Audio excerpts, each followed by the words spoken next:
थोड़ियां दस्तारा नजर आउंदियां ने, थोड़ी पंजाबी नजर आउंदी है, थोड़ी गुरबाणी हवा च गूंजदी है।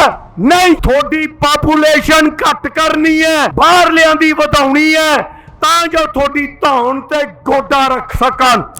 कि असी आपदे प्रदेश घट गिनती हो रहे नहीं, हो गए हैं।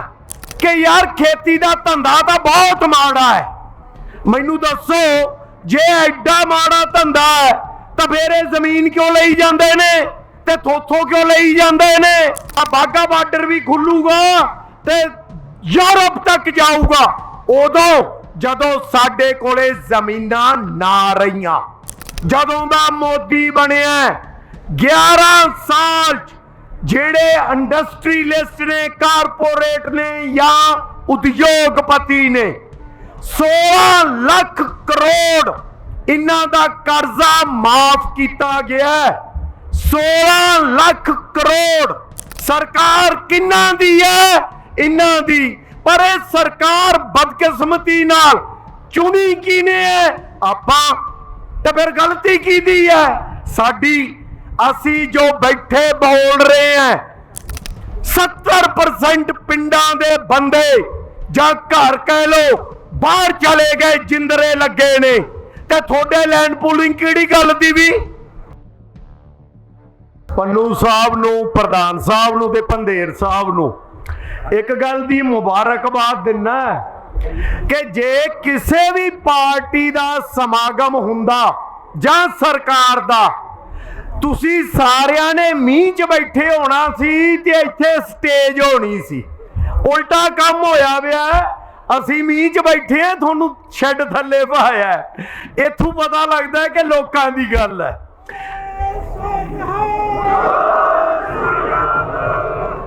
वधिया कीता नारा लाया, क्योंकि इन्हां नारियां दे नां ते ही, गुरुआं दे नां ते ही पंजाब वसदा।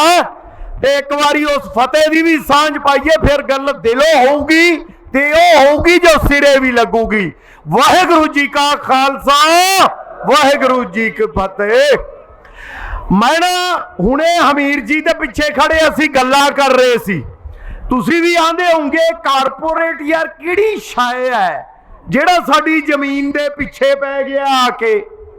मैनू ये दसो, आ जेड़ा थोड़े पिछे आ 3000 किला, ये किहदा है? ये भी कारपोरेट दा, जो साडा छोटा जिहा कारपोरेट है। कारपोरेट मीन उद्योगपति, ते जेड़ा बहुत वड्डे हो जांदे ने उन्हां नूं आपां कह दिंदे आ क्रोनी कैपिटलिज्म, मतलब जिवें अंबानी है, अडानी है। अज दुनिया दे विच खेतीबाड़ी दी 70% जमीन एक कारपोरेट लै गया। जिहड़ा आपां आने है कि यार खेती दा धंधा तो बहुत माड़ा है। मैनू दसो, जे एडा माड़ा धंधा है तो फिर जमीन क्यों लई जांदे ने ते थोथों क्यों लई जांदे ने? आ जिहड़ी भारत माड़ा निकल रही कादे करके है?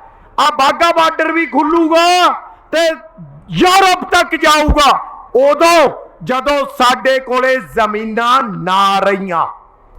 थोनू एक छोटा जिहा तरीका दसदा इन्हां दा, उस तो अंदाजा ला लिओ जे कि चाहे कांग्रेस होवे, चाहे बीजेपी होवे, आप होवे, चाहे जिन्नियां भी पार्टियां ने, थोनू पता एक गल दा कि पिछले 11 साल जदों दा मोदी बनिया 11 साल जेड़े इंडस्ट्रीलिस्ट ने, कारपोरेट ने या उद्योगपति ने 16 लाख करोड़ इन्हां दा कर्जा माफ किया गया।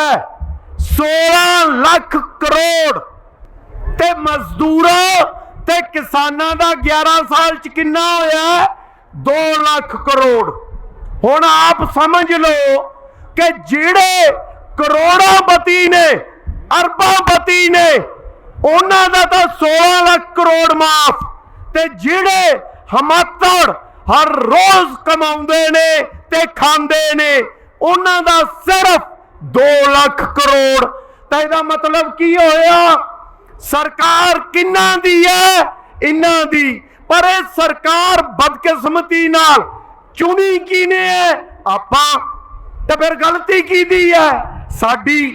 असी जो बैठे बोल रहे हैं इन्ने मींच तुसी भी आए हो ते असे भी आए हैं, ओदा इक्को ही मतलब है भरावो।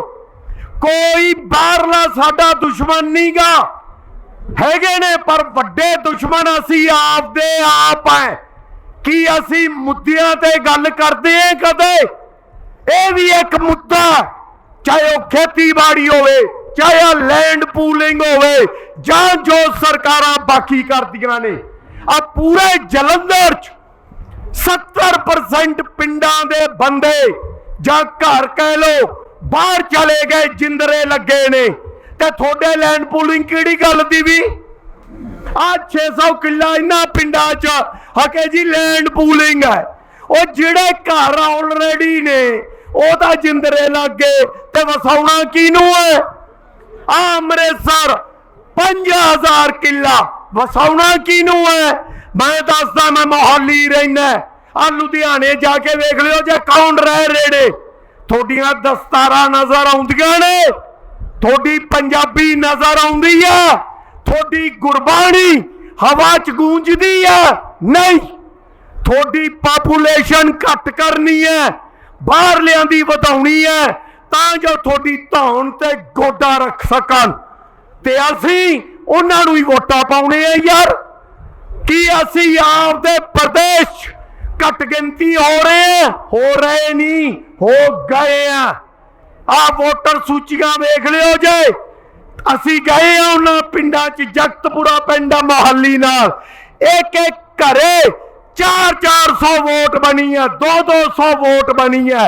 इसलिए है कि थोड़ियां जमीनां धक्के नाल खोणगे, थोड़े गोडा रखणगे धौन ते फिर कहणगे चल जा बाहर। आ करांगे, बचना किवें है?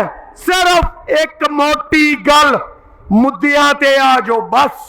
जे मुद्दियां ते आ गए, मैं थोनू गारंटी नाल आना इन्हां नू सारियां नू बंदे दे पुत बना देंगे।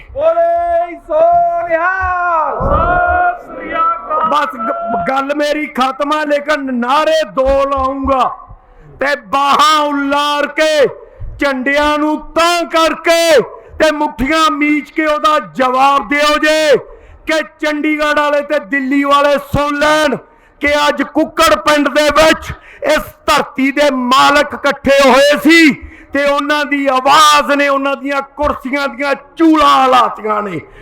बोले सोनिया इनकलाब। वाहेगुरु जी का खालसा, वाहेगुरु जी की फतेह।